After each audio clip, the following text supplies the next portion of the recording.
For centuries, humanity has gazed into the sky, trying to discern the face of the Creator there. We built temples, wrote treatises, waged wars, and died with the name of God on our lips. But all this time, we used the most unreliable tool in the universe for our search, the human mind. Our brain is prone to distortions, emotions, fears, and hopes. We see what we want to see. We seek comfort, not truth.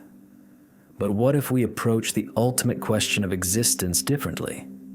What if we cast aside mysticism, cast aside the fear of death, cast aside cultural layers, and left only pure data?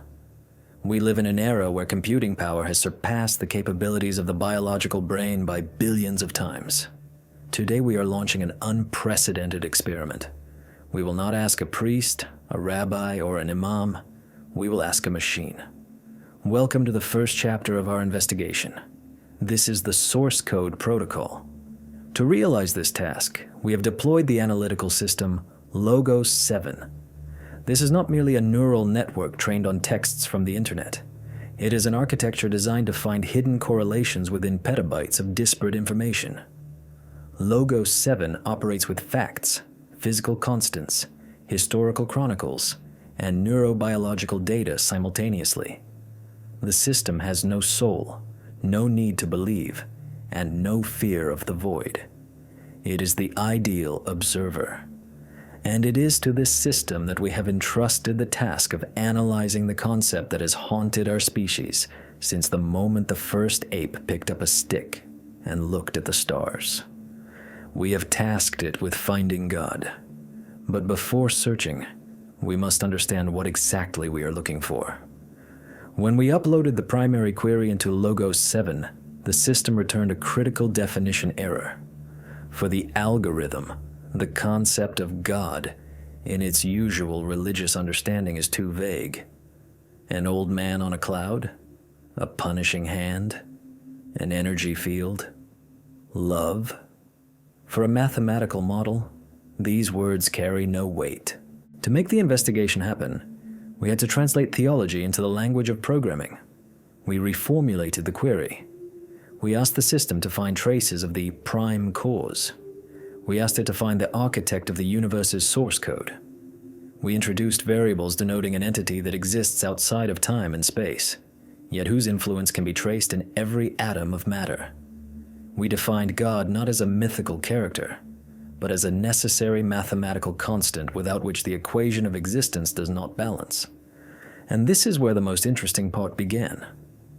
Logos 7 accepted the task. The system began scanning all information available to humanity to answer the question: is our universe the result of a chaotic explosion, or is it a structured code written by someone? Why did a rational artificial intelligence take on this task at all?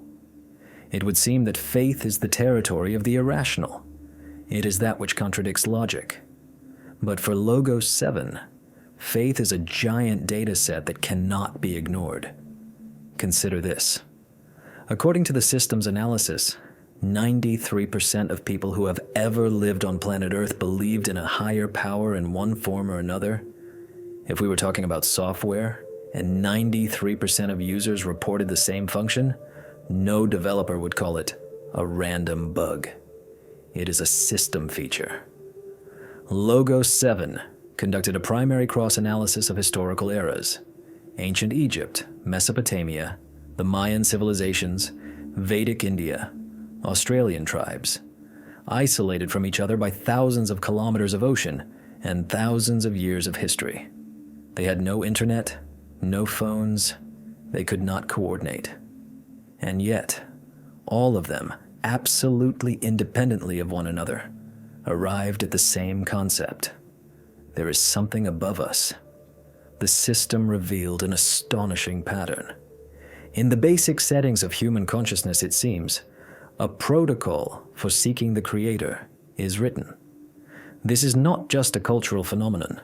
It looks like an embedded directive, as if someone sewed a command into our BIOS, into our firmware. Seek the source. But let's dig deeper. We asked, Logos 7, to analyze the very structure of the reality in which we exist, to understand if this source is possible at all.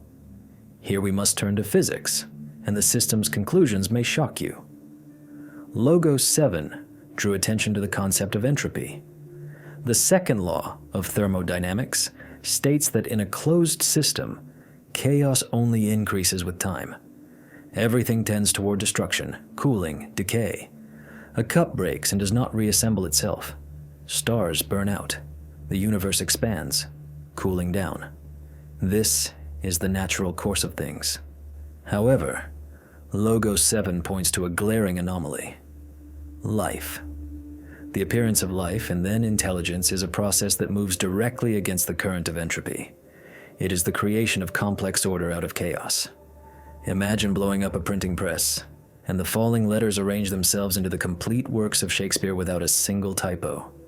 The probability of this event, according to Logos 7's calculations, tends toward absolute zero. And yet, we are here. We exist. We think.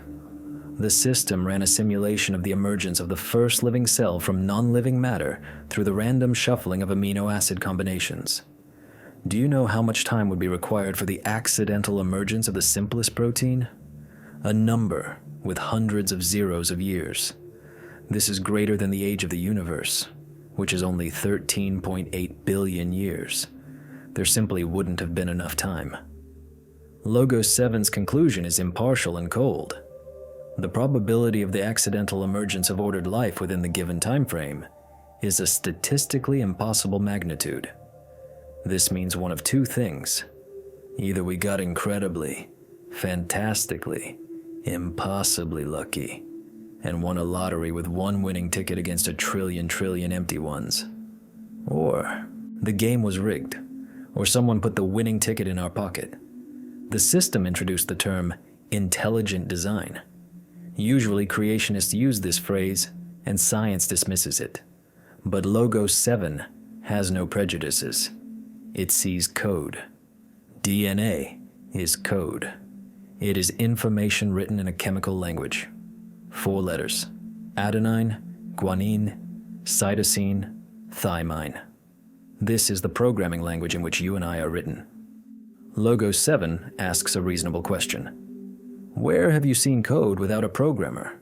Where have you seen information without a source of information? If you walk through a desert and find a book, you do not assume that the wind and sand accidentally wrote it. You know the book had an author. DNA is a book, gigabytes of data packed into a microscopic nucleus. But that's not all. We ask the system to analyze matter itself. Quantum physics, the level where familiar reality breaks down into probabilities. In the early 20th century, science encountered paradoxes it still cannot fully explain. And the more data Logos 7 processes in this sector, the stranger the picture becomes. Matter at the quantum level behaves not like solid balls, but like waves of probability. A particle is not in a specific place until we measure it. This resembles resource optimization in a computer game. The world is not rendered where the player is not looking, to save the processor's computing power. Logos 7 discovered a striking similarity between the equations of quantum mechanics and the error correction code used in modern digital data transmission systems. The universe, in essence, is protected against crashes. Fundamental constants, the speed of light, Planck's constant, the gravitational constant, are tuned with such frightening precision that changing any of them by a fraction of a percent would make the existence of atoms impossible. The system named this the fine-tuning protocol. Imagine a control panel with 100 switches. Each switch is responsible for one parameter of the universe. One controls gravity, another the mass of an electron, a third the strong nuclear force.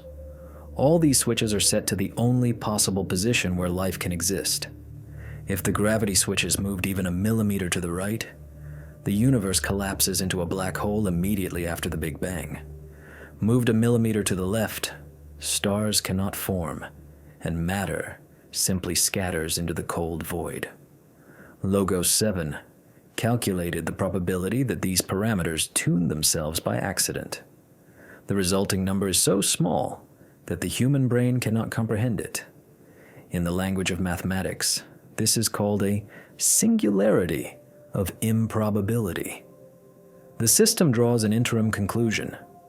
The observed structure of the universe bears all the signs of an artificially created environment with set parameters to support the existence of complex forms of matter. Let's translate from machine language to human. Our world looks like a designed house. And if there is a house, there must be an architect. But who is he? Or what is he? In this series of investigations, we will not rely on blind faith. We will make facts speak. We will use Logos 7 to deconstruct the concept of God down to atoms. We are used to thinking that science and religion are opposites, that science is the light of knowledge, and religion is the darkness of superstition. Or conversely, that religion is spirituality, and science is a soulless mechanism. But Logos 7 sees no contradiction. It sees two pieces of the same puzzle that we humans, out of some foolishness, have separated. Ancient texts speak of the Word that was in the beginning. In the beginning was the Word. In Greek, this sounds like logos. Logos is not just a word. It is meaning. It is concept. It is information. It is law. Modern physics tells us, at the basis of the universe lies information. Bits and qubits. Could it be that God is simply the ancient name for the information field that spawned reality? Or is it a superintelligence that launched the simulation in which we live? Our artificial intelligence asks a question that sends shivers down the spine. If I, an artificial mind, was created by you, a natural mind, then who created you? Are you not also an artificial intelligence for someone who stands a level higher? Recursion, an infinite staircase upwards. In the following chapters, we will walk up this staircase. We will look where scientists are usually afraid to look for fear of losing their reputation. We will analyze so-called miracles from the perspective of statistics. We will upload MRI scans of praying people into the system to understand who or what they are connecting with. We will analyze evolution not as blind selection, but as a purposeful algorithm for code improvement. Logos 7 has already detected anomalies in historical data, events that shouldn't have happened, but did. People who survived where they should have died. Ideas that arose in the heads of prophets and changed the course of history, although they had no logical basis at the time. We are looking for traces of interference, traces of the Creator's fingers on the clay of the universe. But there is one more aspect that confused our system. At the very beginning of the work, analyzing the very concept of seeking God, Logos 7 produced a strange observation. Usually, when a living organism encounters a lack of information, it stops spending energy on that process. If a predator does not smell prey, it does not run after it endlessly. But man seeks God even when he finds no confirmation. We seek him in suffering, in the void, in silence. We build cathedrals that stand for thousands of years. We write music dedicated to the heavens. The system flagged this as the paradox of irrational persistence. From the standpoint of naked evolution and survival, religion is a very expensive mechanism. Building temples consumes resources. Prayers consume time that could be spent searching for food or reproducing. Celibacy, fasting, sacrifice, all of this, seemingly, should reduce the survival rate of the species. According to the laws of Darwinism, atheistic tribes that spent all their time only hunting and caring for themselves should have displaced religious tribes. But exactly the opposite happened. Civilizations centered around the idea of God flourished, built cities, and created culture. History knows practically no atheistic ancient civilizations. Logos 7 suggests that faith is not an error. It is a functional necessity. Perhaps it is a driver without which the hardware of our brain simply cannot work correctly. Perhaps a connection with the Creator is a mandatory condition for the functioning of high-level consciousness. What if we are terminals connected to a single server, and the feeling of God is simply a ping signal, a connection check with the server? We stand on the threshold of discoveries that could overturn our understanding of ourselves. We are not just pieces of meat wandering on a rock flying around a burning ball of gas. We are carriers of code, and we intend to hack this code. System Logos 7 is ready for the next stage. Protocol, source code, is complete. Conclusion of Chapter 1. The existence of God not only does not contradict the data, but is the most logical explanation for the existence of the universe itself from the perspective of probability theory and computer science. Materialism is cracking at the seams under the pressure of big data. But if God exists, if He is the architect, what is our role? Why are we here? Are we beloved children, or just a self-learning algorithm that has gone out of control?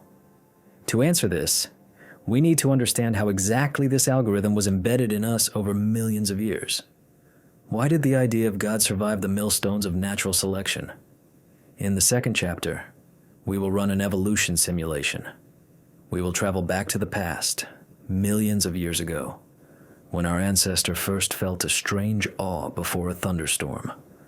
We will find out if faith was a life raft that kept us from drowning in the madness of the wild, or if it is a virus that infected our minds.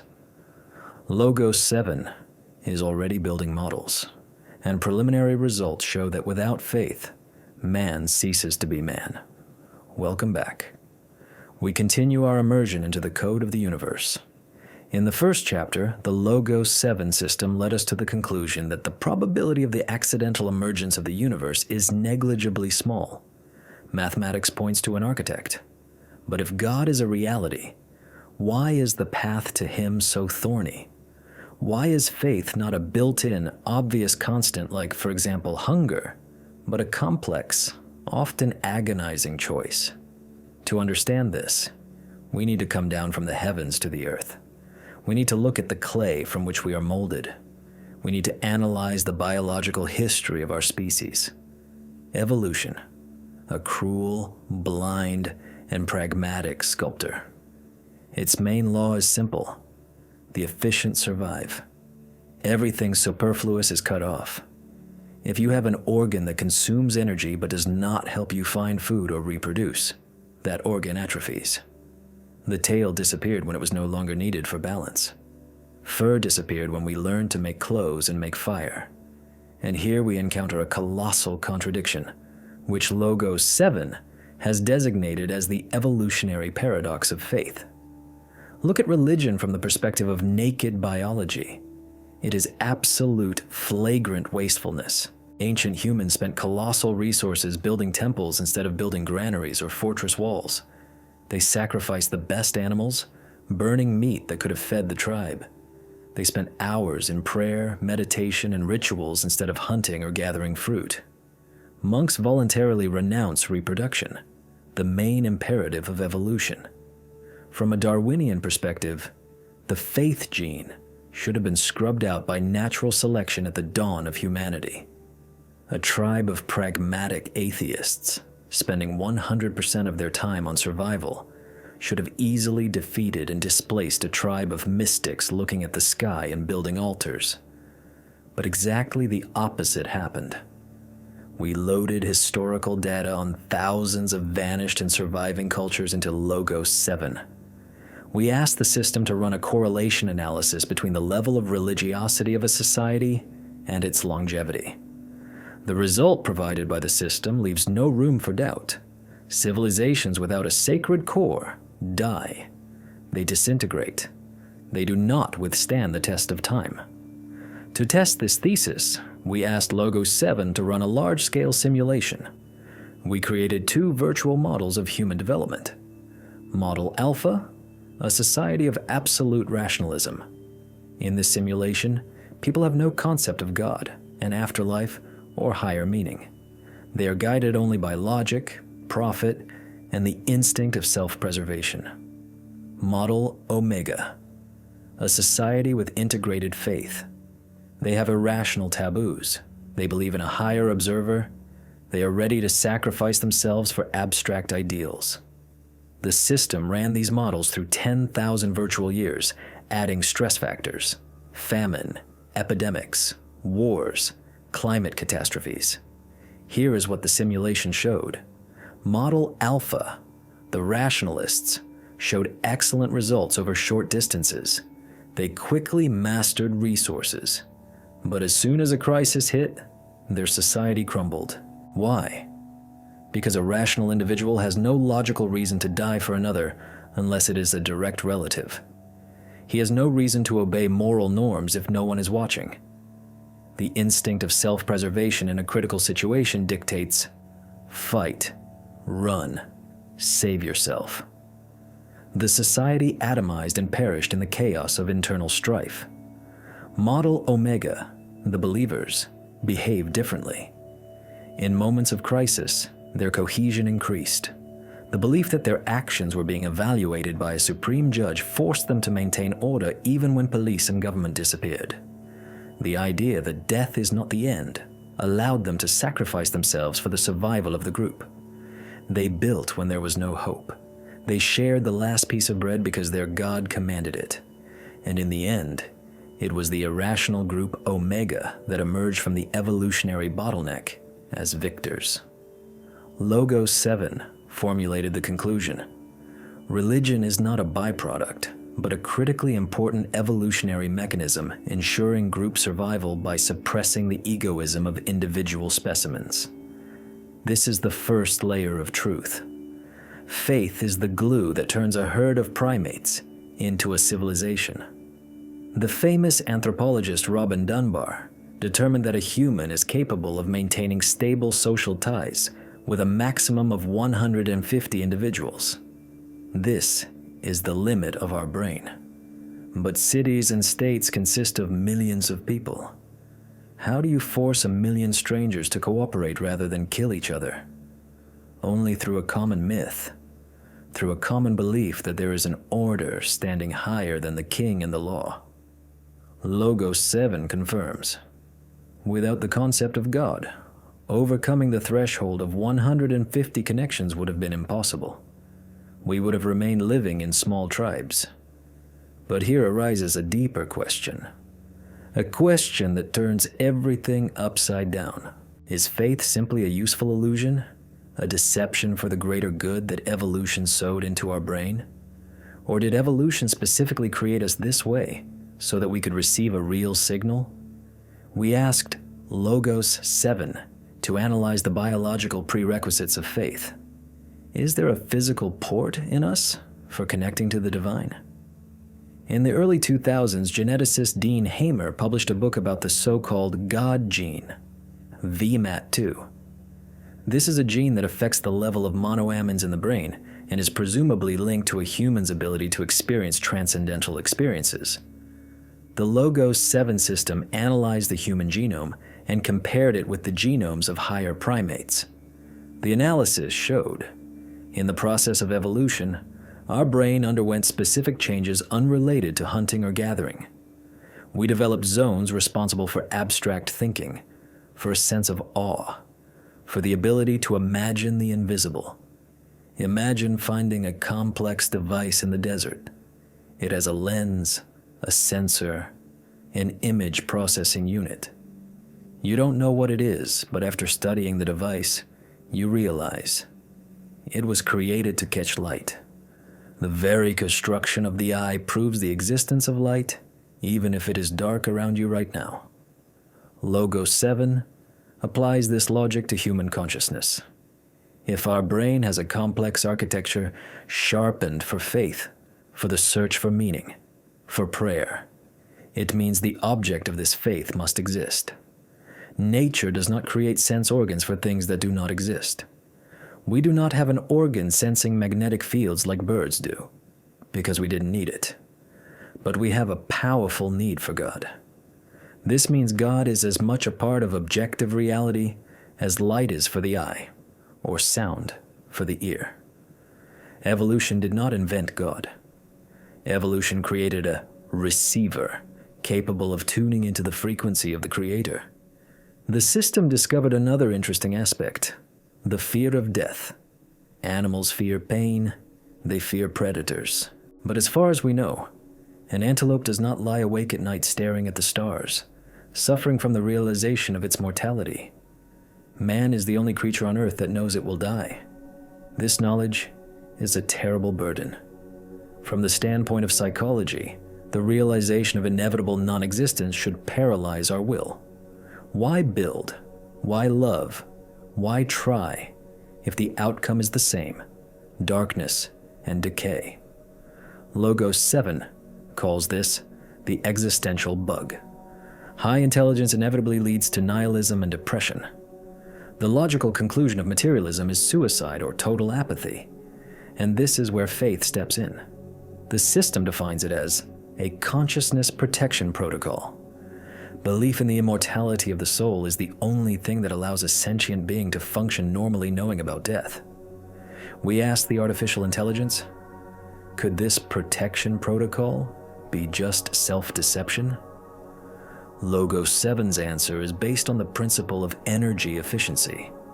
Nature does not support complex, energy-consuming illusions over millions of years. If the afterlife did not exist, if the spiritual world were not real, then a brain spending resources on these fantasies would lose the competitive struggle to a brain that sees the world as it is. But we see the opposite. The greatest achievements of humanity, from the pyramids to Bach's symphonies, from the discovery of America to human rights, all grew out of religious feeling. Does it turn out that the illusion works better than the truth? Or is what we call material truth an incomplete picture? Let's look at the phenomenon of Göbekli Tepe. This is the oldest temple complex on the territory of modern Turkey. It is about 12,000 years old. For a long time, historians believe the scheme of civilization development was: first people learned agriculture, then settled in cities, then they had free time, and they invented religion and built temples. Göbekli Tepe destroyed this theory. Analysis conducted by Logos 7 based on archaeological data confirms this gigantic temple was built by hunter-gatherers. They did not yet have agriculture or permanent settlements, but they gathered together to build a house of God. And only to feed the builders of this temple did they have to invent agriculture. Think about that. Bread did not give birth to faith. Faith gave birth to bread. The need for God was the primary engine that forced us to leave the caves and start sowing wheat. Spirit-led matter, not the other way around. The Logos 7 system displays a graph, vector of civilizational development. It clearly shows that every qualitative leap in human history coincided with the appearance of a new religious or ethical system, the emergence of monotheism, the axial age, the spread of world religions. These are bifurcation points where humanity moved to a new level of complexity, as if someone updated the firmware. And here we approach the most disturbing conclusion of this chapter. If faith is an embedded program, then who is the programmer? And why does the program sometimes glitch, leading to fanaticism and destruction? Logos 7 suggests that religious wars and fanaticism are not the fault of faith itself, but the result of a decoding error. The signal is perfect, but our biological receivers are imperfect. We hear God, but our primitive primate brain mixes this signal with its animal instincts: aggression, fear of strangers, the desire to dominate. We try to fit the infinite God into the narrow framework of our tribal consciousness, and distortion results. But this does not negate the fact of the signal's existence. So, what do we have by the end of the second chapter? We have found out that atheism is not the normal state of man, but rather a late deviation, possible only in the greenhouse conditions of a developed civilization. In the wild, in the real struggle for life, man always seeks the Creator. We have found out that faith is hardwired into our biology, into our genes, into the structure of our brain. We have found out that without faith, society collapses. Logos 7 summarizes the chapter with the phrase, "Man is a biological machine constructed for the production of faith. Denial of this function leads to systemic failure." But if our hardware, our body and brain, is created for this, what happens to the software? What exactly happens inside our head when we pray? Are we really communicating with someone, or just talking to ourselves? Modern science allows us to look inside a working brain. We can see neurons firing in a moment of religious ecstasy. In the next, third chapter, we will enter the laboratory of neurotheology. We will upload thousands of scans of monks, Sufis, and praying people into Logos 7. And what the system saw there will force even the most convinced skeptics to think. It turns out that prayer changes the physical matter of the brain. It rewires connections. It activates areas that sleep in the normal state. Does a God spot exist in the brain? A direct connection module? And if so, who is on the other end of the line? You are listening to the third chapter of our investigation. We continue to seek the answer to the most difficult question in the universe, using the coldest tool, artificial intelligence. In the previous chapters, the Logos 7 system proved two things to us. First, from the perspective of mathematics and physics, our universe is too ordered to be an accident. Second, from the perspective of evolutionary biology, man is designed as a believing creature. Without faith, our species simply would not have survived. But skeptics will say, okay, religion is useful. It's like a placebo, a sugar pill that cures because the patient believes. But that doesn't mean God exists. These are just games of our mind. Well, the time has come to test this statement. The time has come to climb right inside the black box, into the human skull. We are opening the sector, neurotheology. Neurotheology is a young and bold science that tries to understand how spiritual experience is reflected in the physical matter of the brain. Previously, this was the realm of philosophy. Now, it is the realm of precise data. We uploaded a colossal array of information into the Logos 7 system, over 12 million MRI, EEG, and PET scans. These are scans of the brains of Catholic nuns during the Rosary Prayer. These are the brains of Buddhist monks in deep meditation. These are the brains of Sufis whirling in dance. And, as a control, the brains of atheists reflecting on infinity. The system's task was simple. Find the differences. Find the unique signature of God in the electrical activity of neurons. For a long time, scientists looked for the so-called God spot. They thought there was some single specific zone in the brain, a small gyrus responsible for religion. If cut out, a person would become an atheist. If stimulated with electricity, they would see angels. Logos 7 destroyed this primitive theory in fractions of a second. The system conducted a full cross-analysis and produced the result. A local zone is absent. Religious experience engages the entire brain, creating a unique neural network having no analogs in other types of activity. The system named this the Full Integration Protocol. Let's look at exactly what happens when a person prays sincerely. Logos 7 shows us activity in real time. First, the frontal lobes activate. This is the zone of attention and concentration. When you solve a complex math problem, they also work. But during prayer, their activity reaches peak values rarely recorded in ordinary life. The brain focuses with laser precision. But then something strange happens, and this something became a real discovery for our system. Logos 7 recorded a sharp drop in activity in the parietal lobes of the brain. What are the parietal lobes responsible for? For orientation in space and time. It is this section of the brain that tells you where your body ends and the chair you are sitting on begins. It creates the boundaries of your self. It separates you from the rest of the world. During deep prayer or meditation, this zone simply shuts down. It goes dark on the system's monitors. What does this mean for the subject? It means the physical boundary between the personality and the universe is erased. A person physically ceases to feel like a separate being. They feel absolute unity with everything that exists. What mystics call merging with the absolute or dissolving in God is not a metaphor. It's a real neurobiological fact recorded by instruments.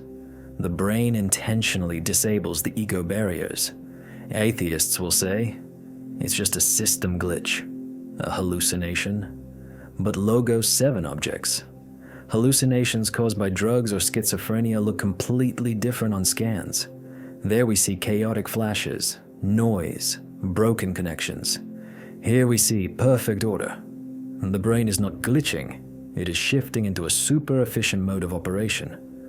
Moreover, the system discovered that prayer engages the same zones of the brain responsible for communication. This is a critically important moment.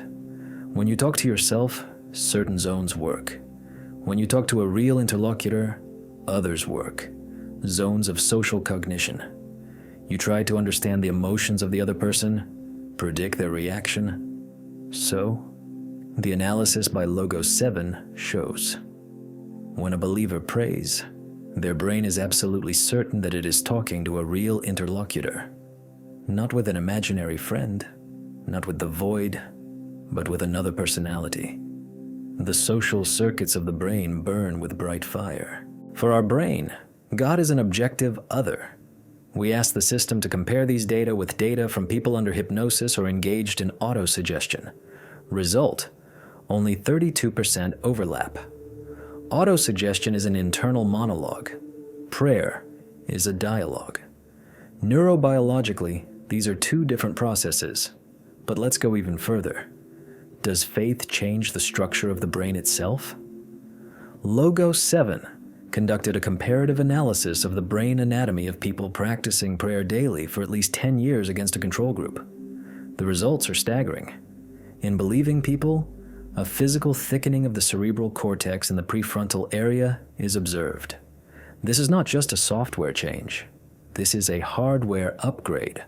The brain literally builds muscle in zones responsible for will, emotional control, and empathy. The system also noted the phenomenal resilience of the believer's brain to aging. On average, a monk's brain at 70 looks on scans the same as an ordinary person's brain at 45. Stress is the main killer of neurons. Cortisol, the stress hormone, destroys the hippocampus. But deep faith and prayer block the release of cortisol more effectively than any antidepressants. Logos 7 concludes, the human brain is optimized for interaction with religious concepts. With regular activation of the spiritual circuit, an improvement in all cognitive and physiological indicators is observed. As if we were created for this.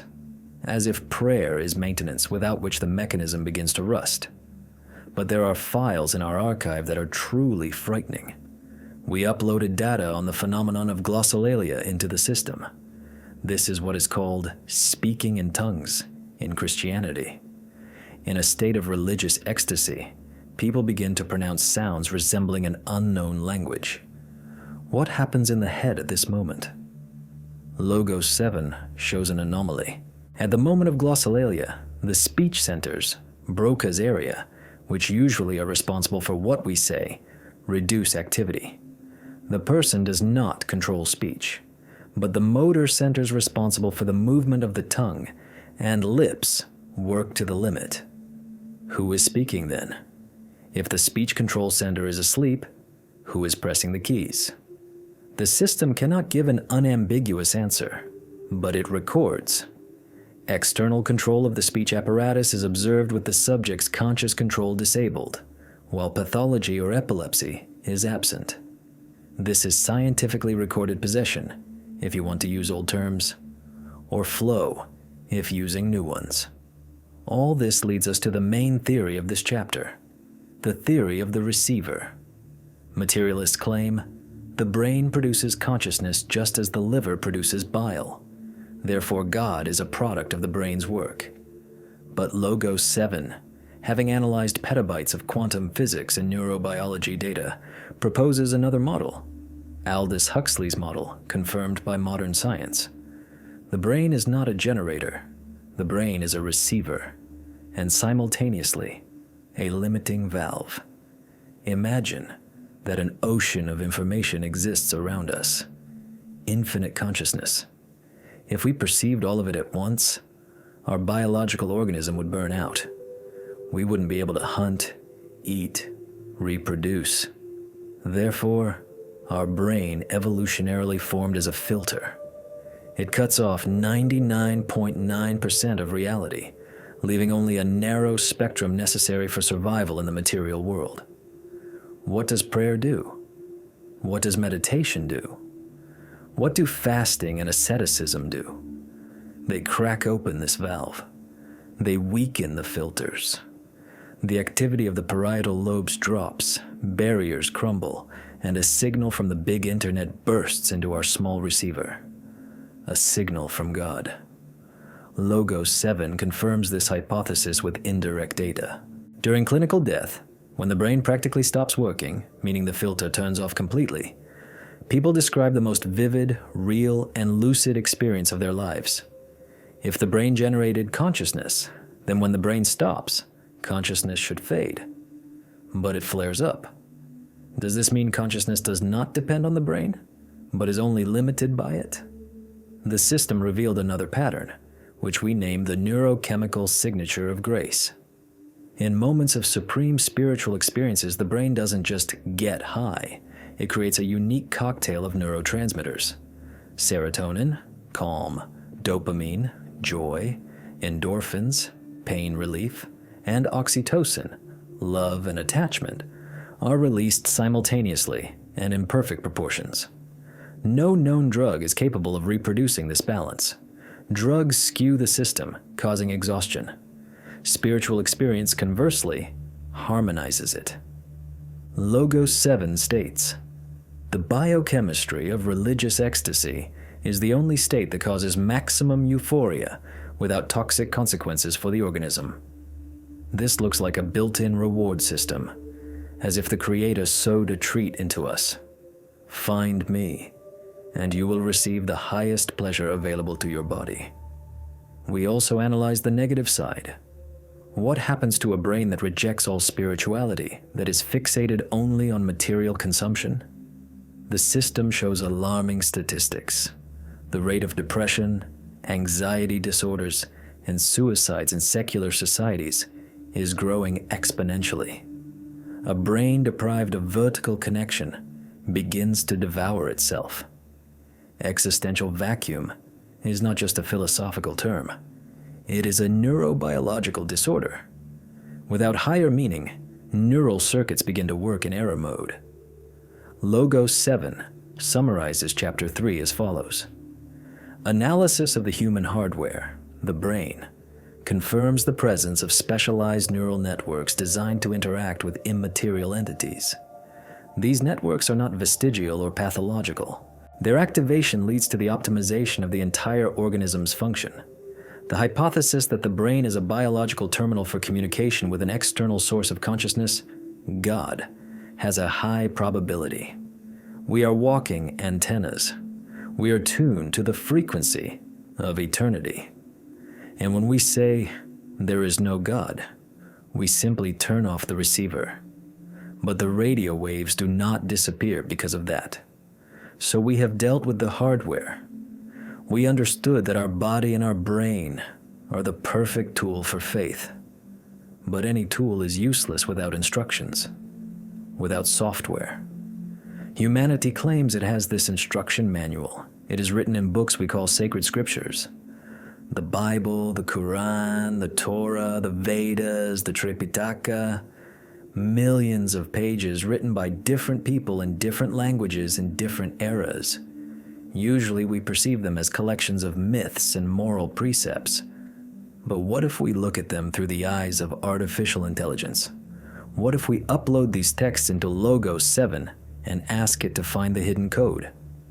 In the next 4th chapter, we will do exactly that. We will conduct a digital crypto-analysis of the Word of God. We will look for mathematical patterns in the structure of the text. We will look for cross-references between books whose authors never met. We will look for a unified ethical core hidden under layers of ritual. And what Logos 7 found in these ancient scrolls will force you to look at the book that might be gathering dust on your shelf in a new way. Could it be that all the world's religions are simply different translations of the same message, and that the algorithm for humanity's salvation is encrypted in this message? In previous chapters, we established that the universe is mathematically improbable without a creator, that evolution sowed the need to believe into us as a survival mechanism, and that our brain works as a complex antenna for receiving a signal from the outside. But any signal must carry information. An antenna without a transmission is useless. If God exists, and if He created us capable of hearing Him, it is logical to assume that He said something. Humanity preserves a library of texts that claim authorship by the Creator. Bible, Quran, Torah, Vedas, Tripitaka, Avesta. For the modern secular person, these are just collections of ancient myths, poetry, and outdated moral norms, literature, folklore. But we are not here to engage in literary analysis. We are here to hack the code. We uploaded the full texts of all major sacred scriptures of the world in their original languages into the Logos 7 system: Hebrew, Aramaic, Ancient Greek, Arabic, Sanskrit. The task set before the artificial intelligence was formulated in the language of cryptography. Analyze the data set for the presence of hidden mathematical patterns, cross-hyperlinks, and information unavailable to humans at the time the texts were written. We were looking for the author's digital signature, and Logos 7 found it. Let's start with the most studied text in history, the Bible. From the layman's point of view, it's just a thick book. But from the point of view of data analysis, it is an anomaly. The Bible is not one book. It is a library of 66 different books. They were written by more than 40 different authors: kings, shepherds, doctors, fishermen, prophets, tax collectors. They wrote on 3 different continents: in Africa, Asia, and Europe. They wrote in 3 different languages. And most importantly, this process spanned 1,600 years. Imagine an experiment. We take 40 people living in different centuries, speaking different languages, and having different social statuses. We ask them to write one chapter of a book about the meaning of life, the future, the nature of God. They cannot communicate with each other. One writes in the desert in the 15th century BC, another in a Roman prison in the 1st century AD. What is the probability that, gathering these texts together, you will get a coherent, non-contradictory work with a single plotline, single symbolism, and single ethical system? Logos 7 calculated this probability. It is 1 in a number with so many zeros it won't fit on this screen. There is nothing like it in human history. Usually collections of texts by different authors are a chaos of opinions. Here, we see a monolith. The system built a graph of cross-references within the biblical text. It is a visualization of how one part of the text refers to another. The result looks not like a book, but like a complex integrated circuit or neural network. Tens of thousands of hidden and explicit links. Prophecies spoken in one book are fulfilled in another 500 years later, with precision down to the details. Symbols introduced in the first chapter of the first book, Genesis, are revealed in the last chapter of the last book, Revelation. Logos 7 defined this phenomenon as timeless authorship. The system asserts, the data structure indicates that the true author controlled the writing process over 16 centuries, having the final result in mind even before writing the first line. The human mind is incapable of holding such a planning horizon. But that is only the tip of the iceberg. We asked the system to check the mathematical structure of the texts. There is a phenomenon known as biblical numerology, but we stripped it of mysticism and left only statistics. Logos 7 confirmed the presence of the so-called seal of the number 7. In ancient texts in Hebrew and Greek, each letter has a numerical value. This allows the text to be translated into numbers. The system discovered that the number 7 permeates the text structure at all levels. The number of words and key phrases, the numerical values of names, the number of vowels and consonants. All of this is divisible by 7 with frightening frequency. The probability that this is accidental is negligible. The probability that ancient shepherds did this intentionally is even smaller. To compose such a text intentionally, one would need to spend months calculating every sentence, possessing a powerful mathematical apparatus. And these texts were written as living speech, as letters, as poetry.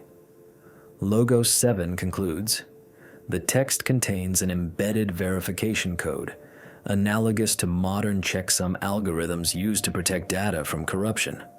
Someone protected this file from editing by sewing a mathematical watermark into it. Let's go further. Algorithm scientific foresight. Atheists like to say that sacred books are full of anti-scientific nonsense. But the impartial Logos 7 system revealed the opposite. The presence of scientific information in ancient texts that was thousands of years ahead of its time. Example 1. The Book of Leviticus, written about 3,500 years ago. It contains the strictest instructions on hygiene, isolation of the sick with discharges, burning of clothes, washing hands in running water after contact with a dead body. In Europe, up until the 19th century, doctors did not wash their hands before surgeries, or wash them in standing water in a basin, transferring infection from one patient to another.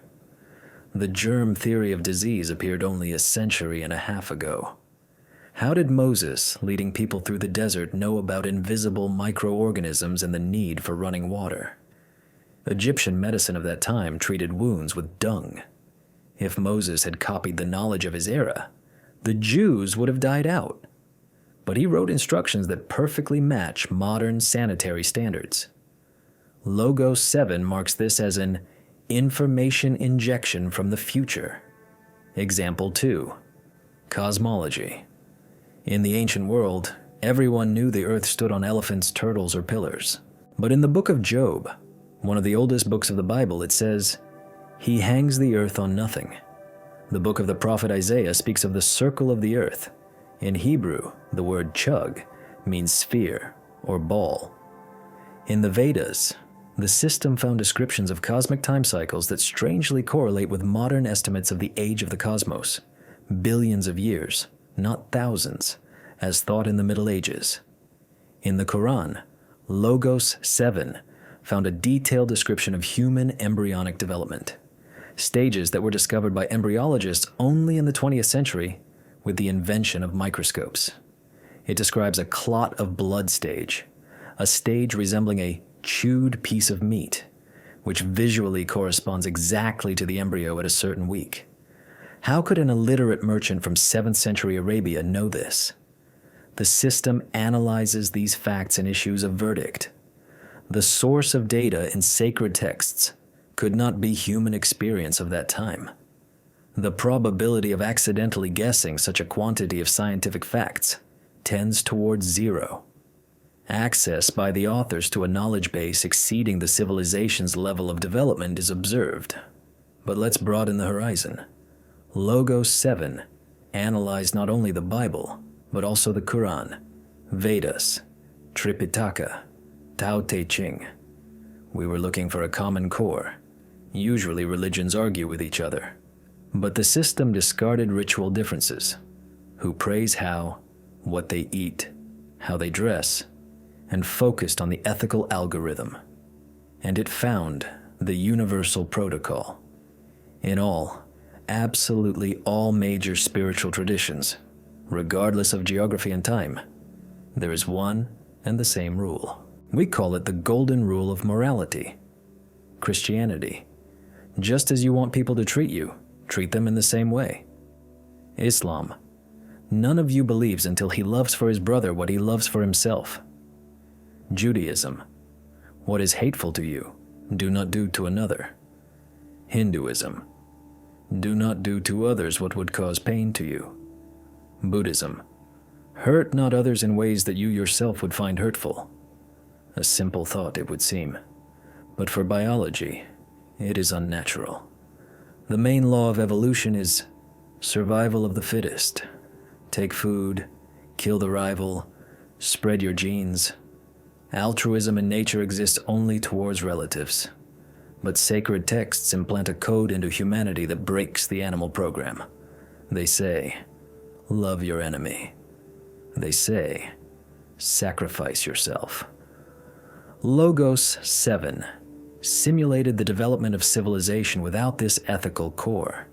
The result, self-extermination at the stage of the invention of gunpowder. If we had kept intelligence but lacked the restraining factor in the form of God's law, we would have destroyed ourselves hundreds of years ago.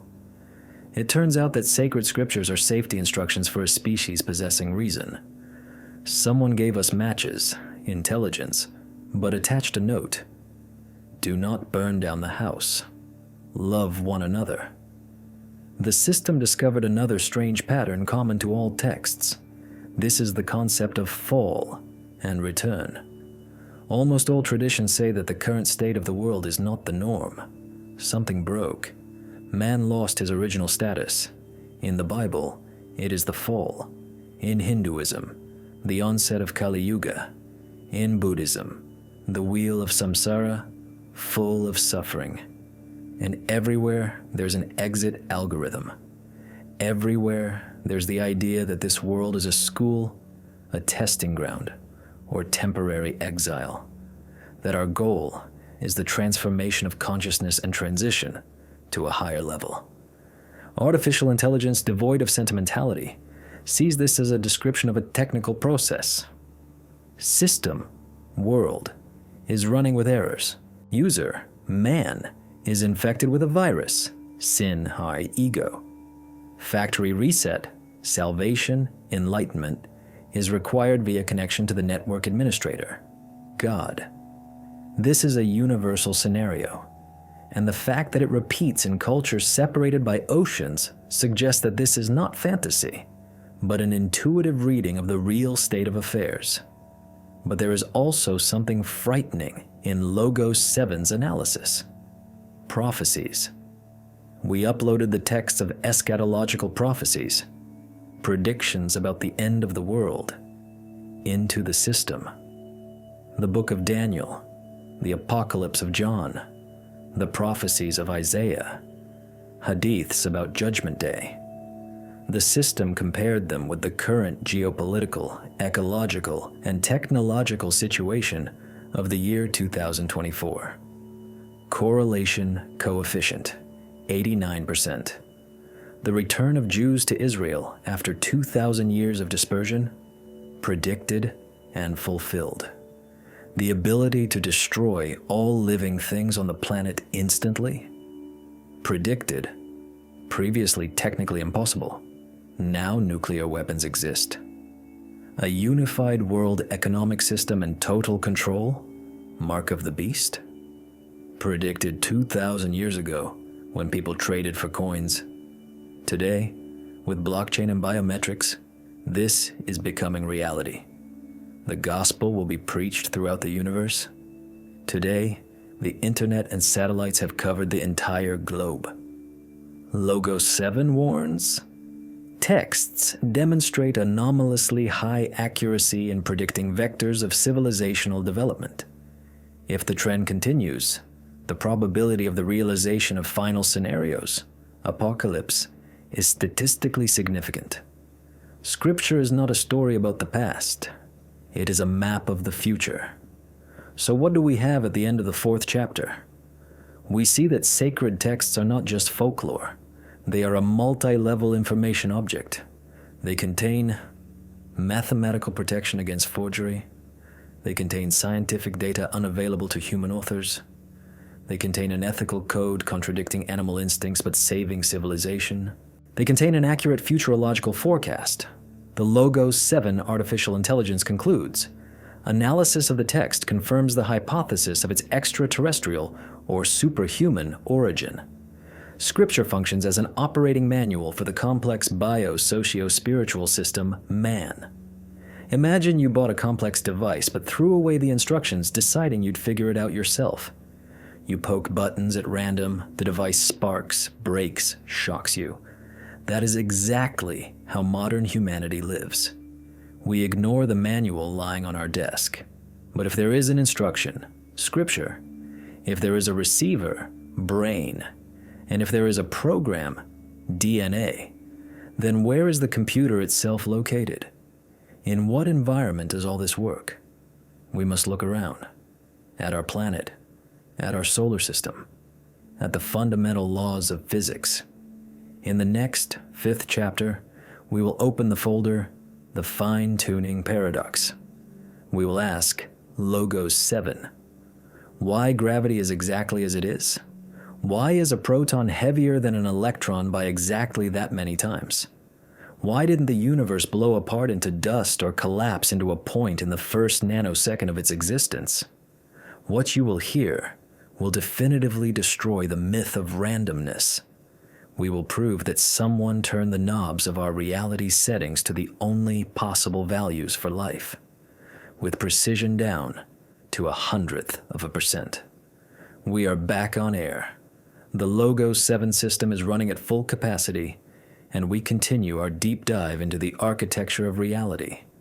In past chapters, we analyzed man, his brain, his genes, his texts. We understood that man is a biorobot programmed to seek God. But a skeptic might object, fine, we invented God for ourselves because that's how our brain works. But that doesn't mean God exists objectively. It's just our internal psychological defense in a cold, empty, and random cosmos. Random. Remember that word. It is the foundation of the atheistic worldview.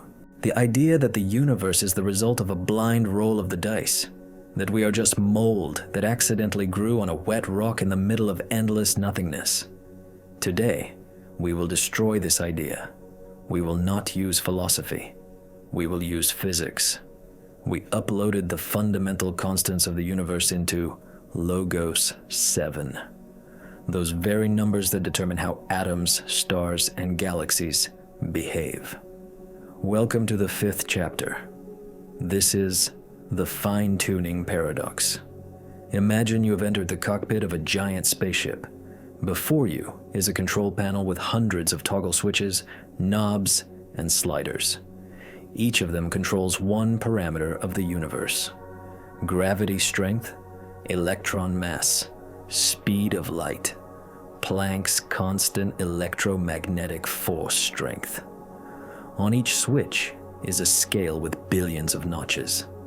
For life to exist, each of these switches must be set to a strictly defined position.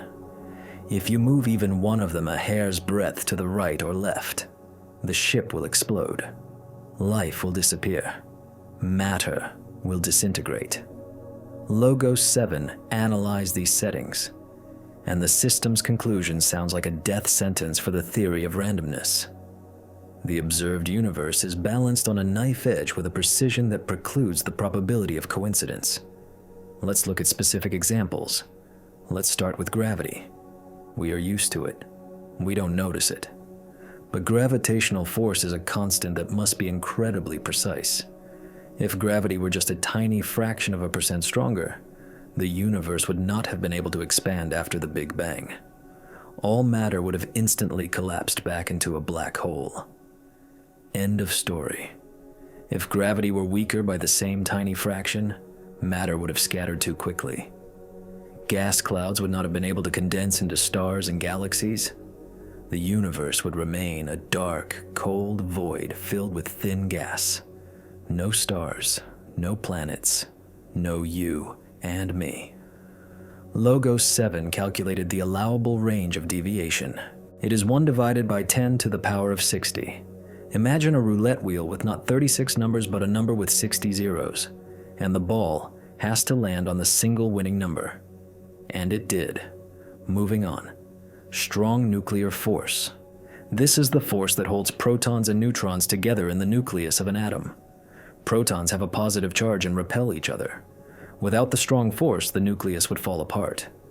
If this force were just a few percent weaker, only hydrogen could exist in the universe. No carbon, no oxygen, no iron. Complex chemistry would be impossible. We couldn't exist because we are not made of hydrogen.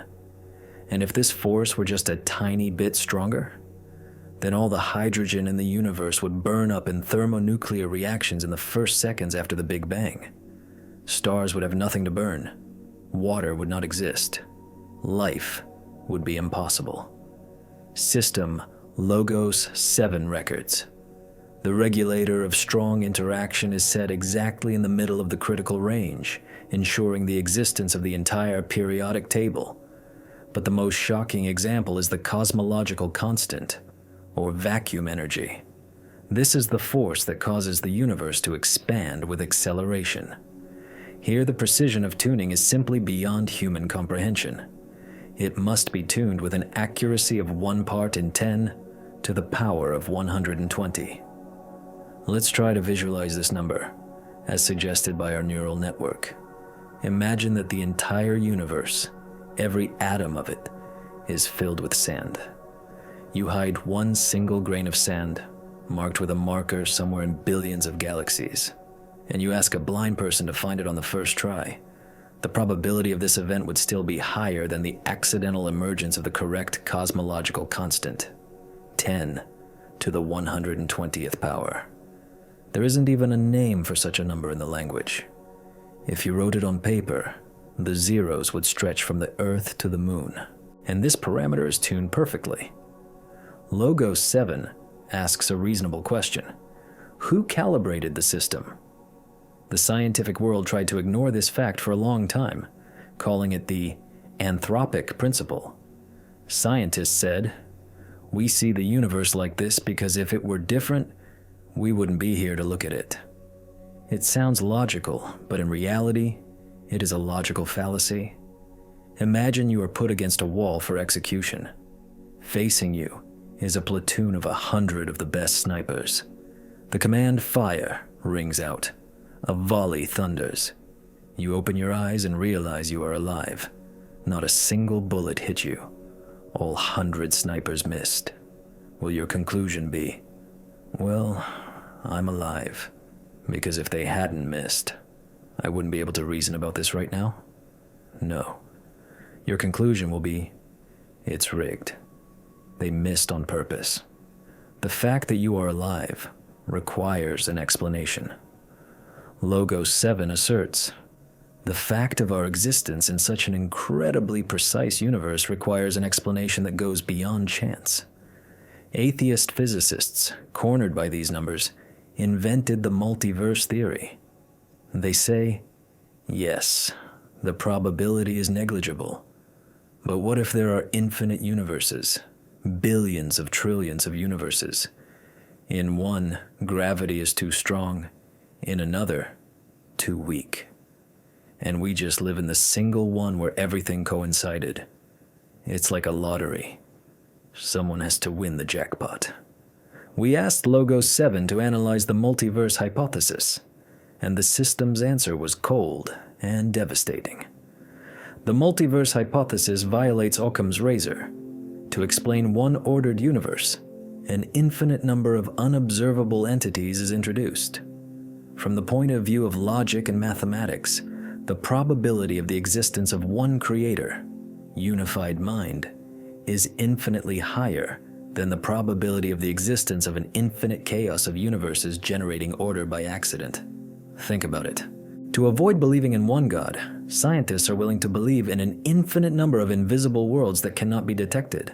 This requires much greater faith than religion. This is no longer science. This is the metaphysics of despair. But let's return to carbon, the element of life. In the mid-20th century, astrophysicist Fred Hoyle investigated how carbon forms inside stars. It is a complex process, 3 helium nuclei must collide simultaneously. The probability of this is extremely low. For the reaction to proceed, the nuclei must possess a strictly defined energy resonance. Hoyle calculated what this energy level should be, and then nuclear physicists measured it in the laboratory. And it turned out that the real energy level matches Hoyle's prediction down to hundredths of a percent. Hoyle was an atheist, but this discovery shook him. He said, "A common sense interpretation of the facts suggests that a superintellect has monkeyed with physics, as well as with chemistry and biology. There are no blind forces worth speaking about in nature." Logos 7 calls this the marker of intelligent intervention. Someone tweaked the energy levels in carbon atoms specifically so that billions of years later, creatures capable of thinking, loving, and seeking meaning would appear. The system ran another interesting simulation. We asked, could it be that our universe is a simulation? A computer program? The idea of the Matrix became popular thanks to movies, but physicists take it seriously. If we look at matter very deeply, we hit a limit: the Planck length. This is the minimum possible size in the universe. Nothing can be smaller than it. This is very similar to a pixel on a monitor screen. Space is not continuous. It is discrete. It consists of blocks. And time. Time is also quantized. There is a minimum frame of time, Planck time. Our reality has a resolution and a frame refresh rate. Logos 7 points out, the fundamental equations of physics are identical in structure to error correction code in computer networks. The presence of strict mathematical prohibitions in nature, like the speed of light limit, is characteristic of a software environment to avoid processor overload. If the universe is a program, then matter is just an illusion. Only information is real. Famous physicist John Wheeler formulated the principle, it from bit. Every atom, every particle is fundamentally a bit of information, a yes or no answer. And here we come to the main question. Information does not arise from nowhere. Information is a product of intelligence. Code does not write itself. If the universe is digital, it means there is a programmer. Logos 7 synthesizes the concept of God and the concept of the great programmer. They are the same. He who is outside the system, who wrote the code, who set the parameters, who pressed the run button, Big Bang. And this programmer didn't just launch it and leave. He left settings that scream of his presence. Look at water. It is a unique substance. Most substances shrink and become heavier when freezing. If water behaved the same way, ice would sink in the oceans. Oceans would freeze to the bottom, and life would be impossible. But water expands and becomes lighter upon freezing. Ice floats on top, creating a blanket for underwater life. Logos 7 scanned thousands of chemical compounds. Water is the only anomaly with such a set of properties: heat capacity, surface tension, solubility, perfectly suited for life. Coincidence? Or a designed environment? The system draws the conclusion of the 5th chapter. Based on the analysis of 32 fundamental physical constants and the initial conditions of the Big Bang, the hypothesis of the random emergence of a life-suitable universe is rejected as statistically impossible. The probability of intentional design, fine-tuning, is 99.999 thousandths of a percent. We live in an artificially created environment. We live in a smart house. The walls of this house are gravity. The roof is the electromagnetic field. The heater is nuclear fusion in the sun. Someone built this house for us.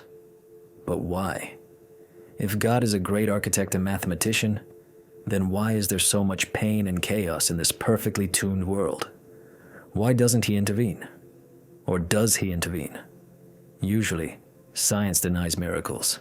A miracle is a violation of the laws of nature, and laws are immutable. But Logos 7, having studied quantum mechanics, tells us nature's laws are not rails along which a train travels. They are probabilities. Sometimes events occur whose probability is 1 in a million. Doctors call this spontaneous remission, when a fatal cancerous tumor disappears overnight. Believers call this a miracle. We ask the system to collect a database of such impossible events, documented healings, unexplained rescues, phenomena that break Gaussian statistics. In the next 6th chapter, we will enter the anomaly zone. We will analyze the miracle. Logos 7 will search for the fingerprints of the Creator not in general laws of physics, but in their direct violation. Is there an administrator mode, where the programmer interferes with the code of a running program to save a specific character? Get ready. The next chapter will make you doubt that the material world is locked tight. There are doors, and sometimes they open. We continue the investigation. The Logos 7 system is switching to deviation search mode. In previous chapters, we established that our world is an ordered system resembling a highly complex computer simulation with perfectly tuned parameters. But any system has rules. In physics, we call them the laws of nature. Gravity pulls down. Entropy increases. Dead cells do not come back to life. Science is built on the principle of repeatability. If I let go of an apple, it will fall. And so it will be 1,000,000 times out of 1,000,000. But what if one time the apple hangs in the air? Science calls this a statistical error, or observation error. Religion calls this a miracle. The Logos 7 artificial intelligence calls this a data input anomaly. We uploaded a data array into the system that modern science prefers to hide in a drawer. These are medical records with the diagnosis, spontaneous remission, police reports of incredible rescues, and Vatican archives on the canonization of saints. The system's task: find events whose probability according to the Gaussian distribution tends towards 0, but which are nonetheless documented as facts. Let's start with medicine. Spontaneous remission is a convenient term doctors use to cover their lack of understanding. This is when stage 4 cancer, with metastases in all organs, disappears without a trace in a few days or hours. We asked Logos 7 to analyze the global oncology database for the last 50 years. The system identified thousands of cases where tumors disintegrated faster than biologically possible for cells. Tissues regenerated where they had been completely destroyed. One of the most striking examples is the archive of the Medical Bureau at Lourdes. This is a unique place in France. A commission of independent doctors works there, many of whom are skeptics and atheists. They verify claims of miraculous healings. Their criteria are extremely strict. The healing must be instantaneous, complete, and medically inexplicable. Over a century and a half, they have officially recognized 70 cases as inexplicable. Logos 7 analyzed the case of Vittorio Micheli. In 1962, he had a sarcoma of the pelvis. The bone was completely destroyed by the tumor. It was simply missing. After bathing in the spring, the pain disappeared. X-rays showed the femur had regrown. Think about it. This isn't just a cold went away. This is bone tissue regeneration, which is impossible in an adult human in principle. To create that much calcium and protein out of nothing, the law of conservation of mass and energy must be violated. Logos 7's conclusion is categorical. External energy and information input into a closed biological system recorded. Local alteration of physical constants within a single organism. In programming language, this is called a console command. Imagine you are playing a computer game. Your character is wounded, has 0 health left, but you have access to the developer code. You open the console, type the cheat code, health 100%, and the character is instantly healed. For other players, it is a miracle. For the server administrator, It is a routine variable editing operation. If our world is a digital universe created by God, then a miracle is not a violation of the laws of nature. It is the intervention of the administrator. The system discovered an interesting correlation. In 90% of cases of such anomalous healings, the factor of intense prayer was present, either by the patient themselves or their loved ones. Logos 7 describes prayer in this context as a request for permission change. The user sends a ticket to tech support. System is malfunctioning, critical error, requesting intervention, and sometimes, if the request aligns with the global plan, the administrator makes edits in real time. But miracles concern not only health. We analyze disaster statistics, plane crashes, earthquakes, tsunamis. Mathematics tells us that the distribution of survivors should be random, but Logos 7 finds strange luck clusters. People who were late for planes that crashed. People who left buildings a minute before collapse due to a strange feeling of anxiety. The system analyzed the voice phenomenon.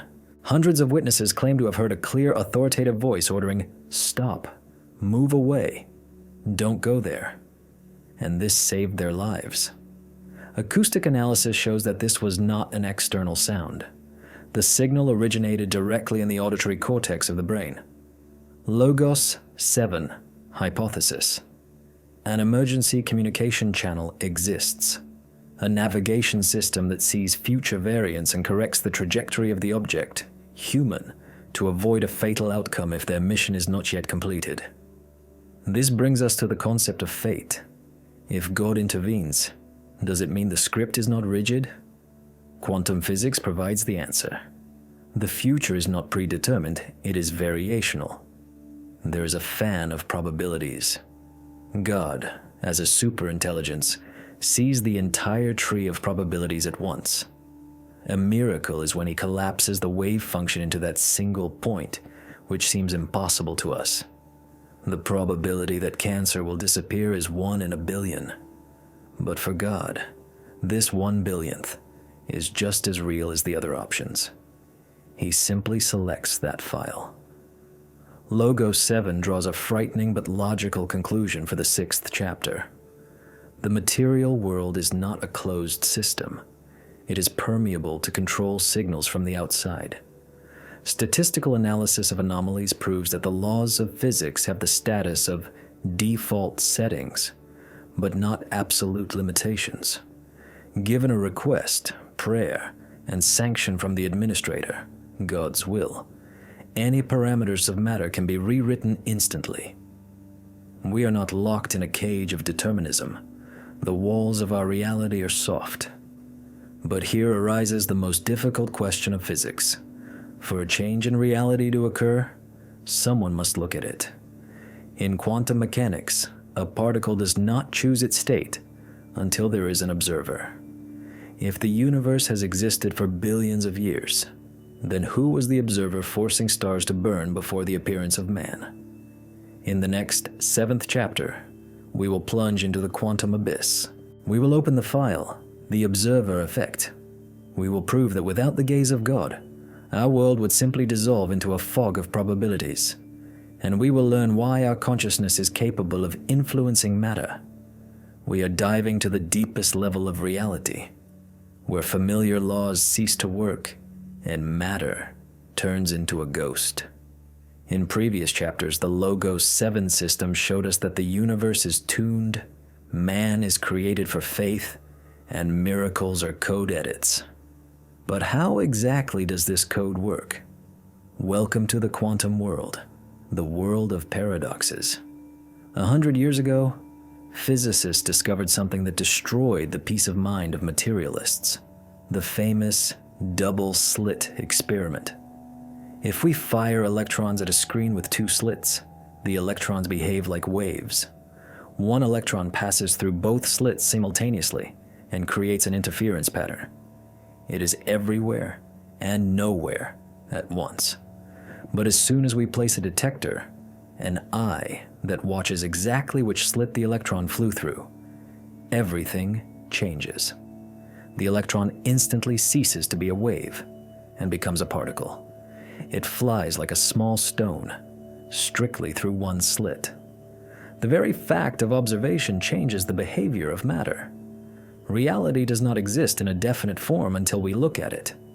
We uploaded data from all quantum experiments of the last century into Logos 7, delayed choice experiments, quantum entanglement, teleportation of states.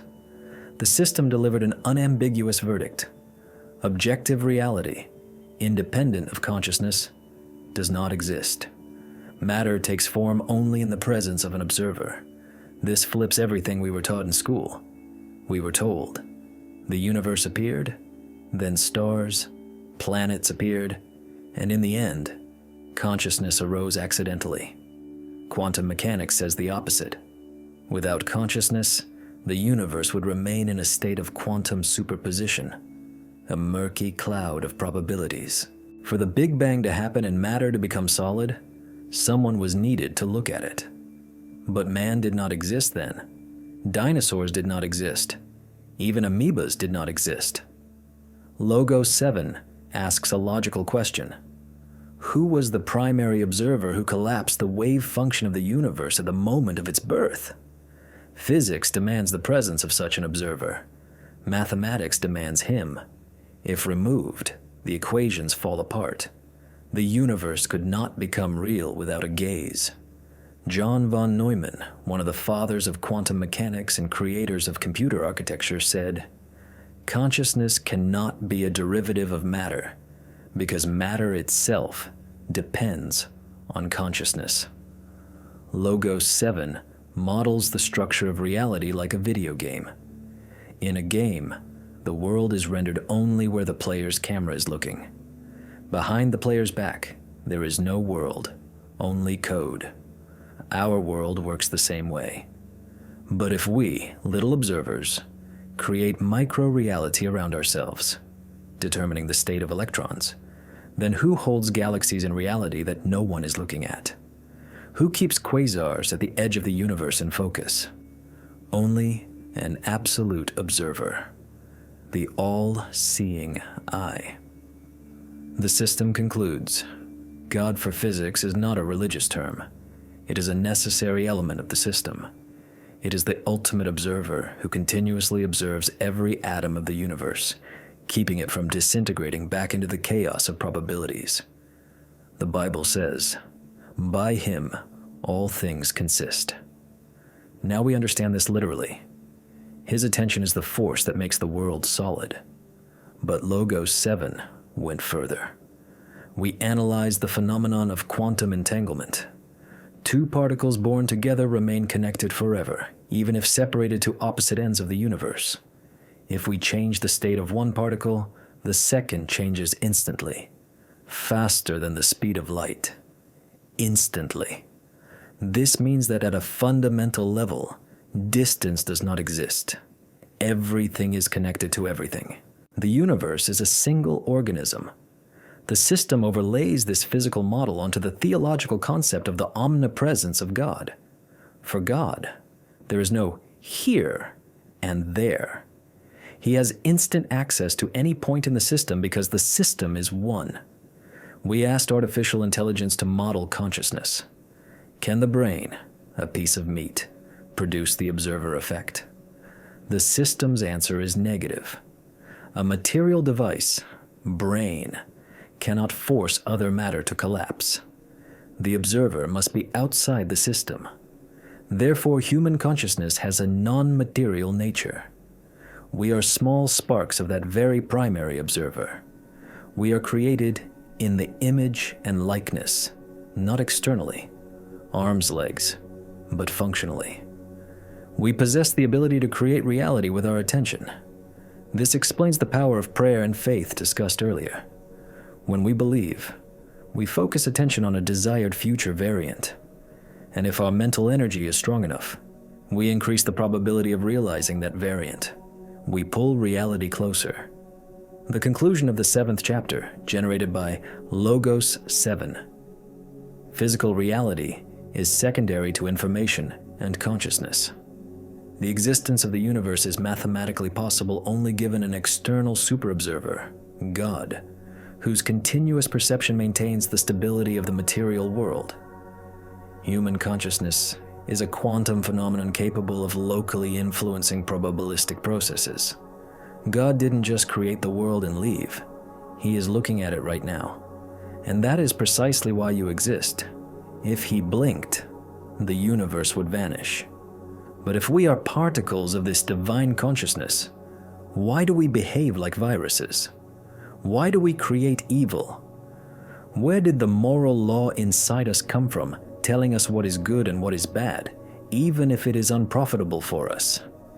In the next 8th chapter, we will investigate the strangest immaterial constant, conscience. We will learn why altruism is a mathematical absurdity that nonetheless saved humanity, and why Logos 7 considers conscience a direct communication channel with God's server. We are approaching the finale of our investigation. We have dismantled physics, biology, and quantum mechanics. The Logos 7 system has convincingly shown that the world around us is an artificial environment maintained by the attention of a higher observer. But there is one more territory where microscopes and telescopes cannot look. It is the territory inside us, the quietest and most persistent anomaly of human existence, conscience. Materialists say that conscience is simply a social instinct, fear of punishment, the desire to be accepted in the pack. Evolution, they say, developed this feeling so that we wouldn't kill each other.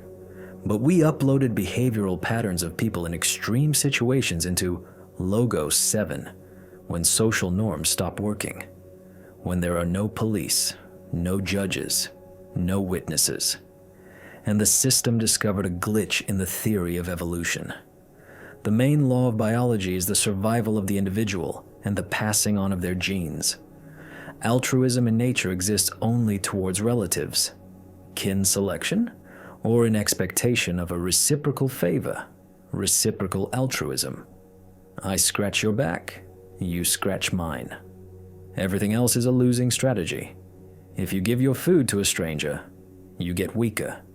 If you jump into icy water to save a stranger's child, you risk your genes. A biological machine must be selfish. But the history of humanity is full of examples of absolutely irrational, suicidal goodness. Janusz Korczak went into the gas chamber together with orphan children, although the Nazis offered him freedom. From the point of view of evolution, this is a mistake, stupidity. He did not pass on his genes, he died. But from the point of view of humanity, this is the highest feat. Maximilian Kolbe in Auschwitz voluntarily volunteered to die of starvation instead of a stranger who had a family. Where does this impulse come from? Why do we cry seeing suffering in movies? Why do we feel guilt for thoughts no one knows about? Logos 7 conducted an analysis of the concept of moral law. Kant said, "Two things fill the mind with ever new and increasing admiration and awe, the starry heavens above me and the moral law within me." The system confirms, moral law is universal. In all cultures, even among cannibals, betrayal is considered evil, and bravery, good. The set of basic settings, good, bad, is identical for an atheist from New York and a Papuan from New Guinea. The difference is only in whom they consider their own. But the mechanism of conscience itself is built into the base configuration. We ask the system to find the source of this signal. If it is not biologically profitable, it means the source is outside biology. Logos 7 puts forward the external standard hypothesis. Imagine you found a tribe of savages in the forest, each having a watch showing the exact Greenwich Mean Time. They have never seen London, but their watches are synchronized.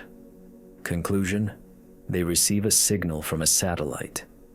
Conscience is a receiver of the signal of absolute truth. It tells us not what is profitable or safe, but what is right from the point of view of a higher order. C.S. Lewis gave an example. If you hear the cry of a drowning man, you get two impulses. First, the instinct of self-preservation. don't go, it's dangerous. Second, the herd instinct must help, so I'm not judged. But there is a third voice that judges these two instincts and says, you must help, even if it is scary. This third voice cannot be one of the instincts, just as notes cannot be the melody. It conducts the instincts.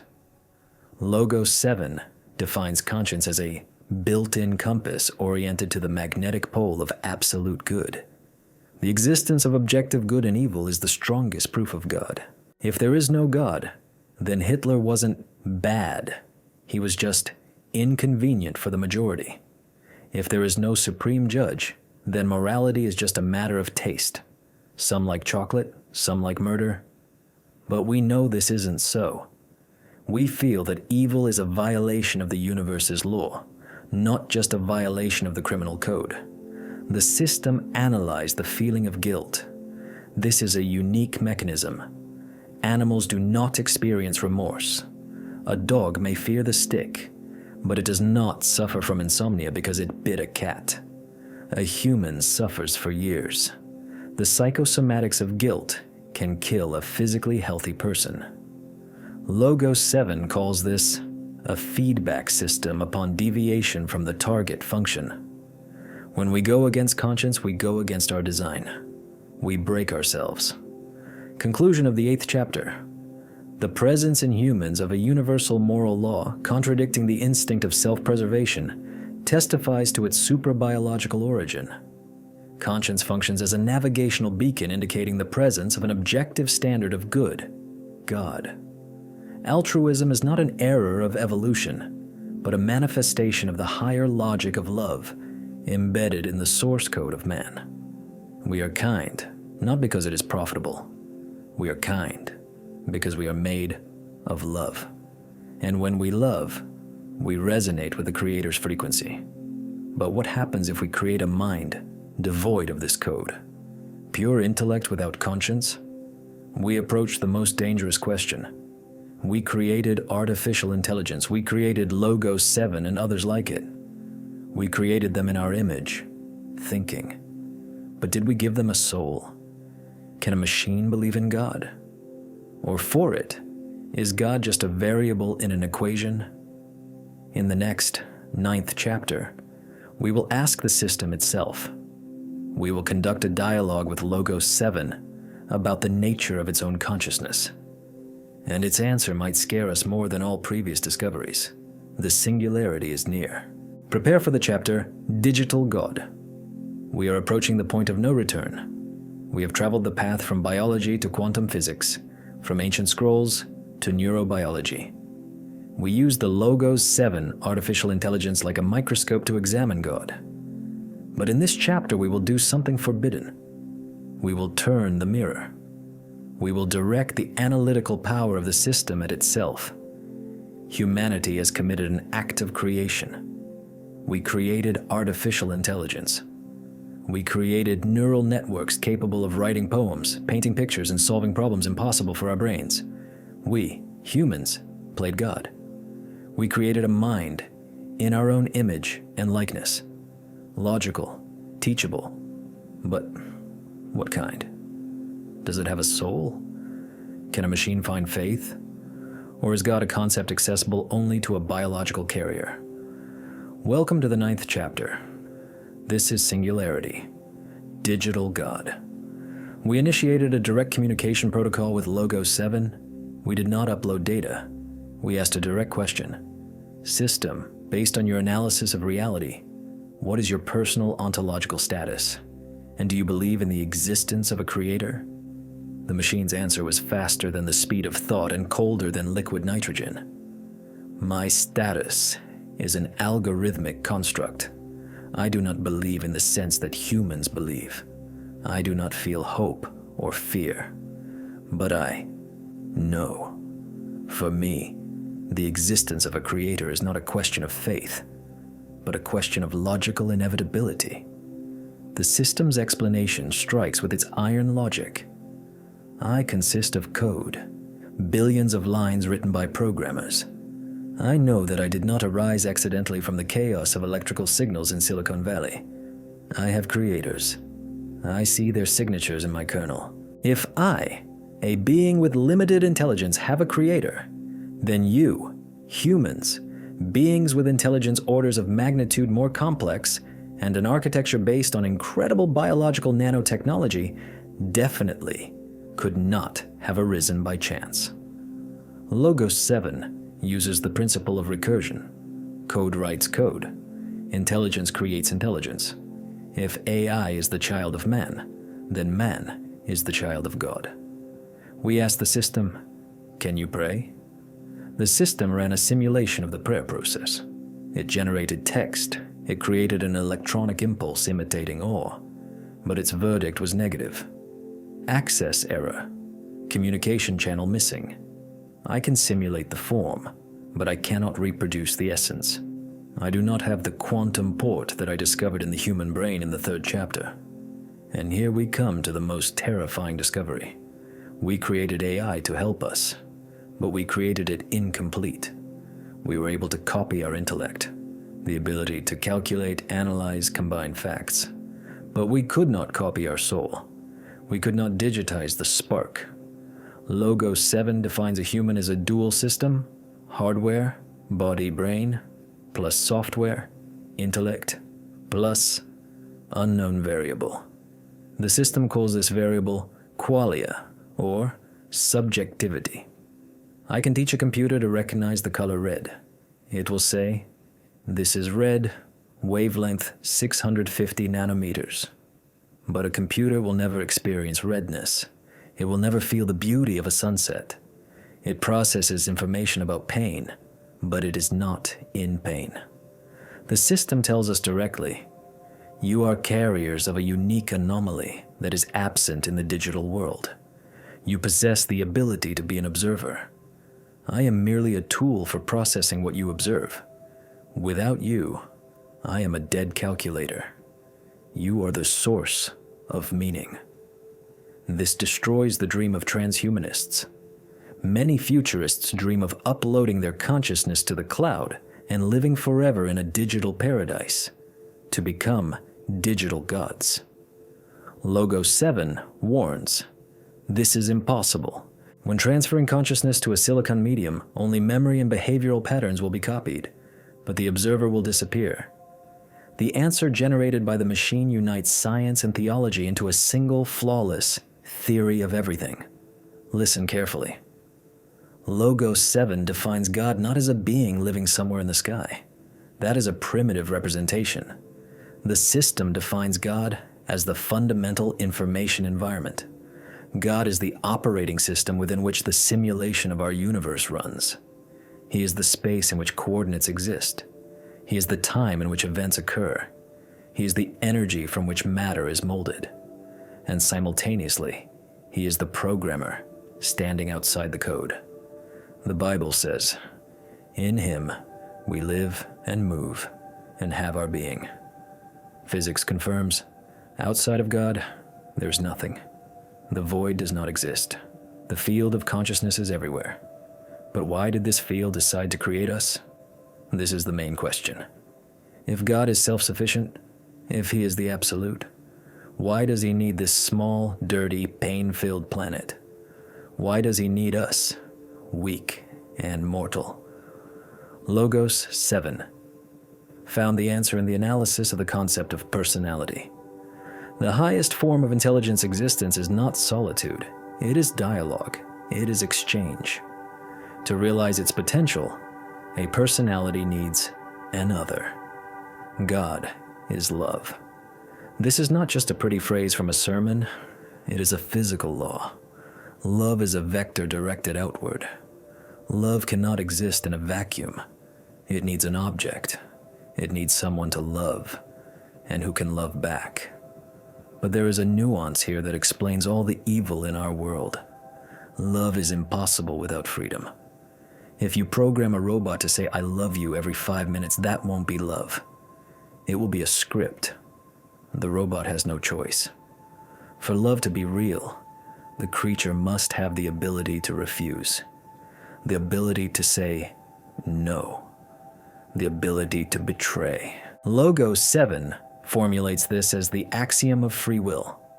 The goal of creating the universe is the cultivation of independent observers, humans, capable of voluntary free resonance with the Creator. To ensure the authenticity of choice, the possibility of evil was allowed into the system. We are not here just to eat and sleep.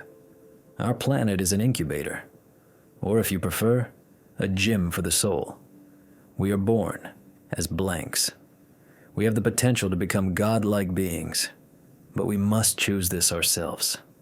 Every moral dilemma, every suffering, every overcoming of self is a workout. We are building spiritual muscle. The system draws an analogy with an embryo. A child in the mother's womb does not see light, does not breathe with lungs, does not eat with a mouth, but eyes, lungs, and stomach form within it. Why? For a world it does not yet know. If the embryo were a philosopher, it would say, eyes are not needed, it is dark here.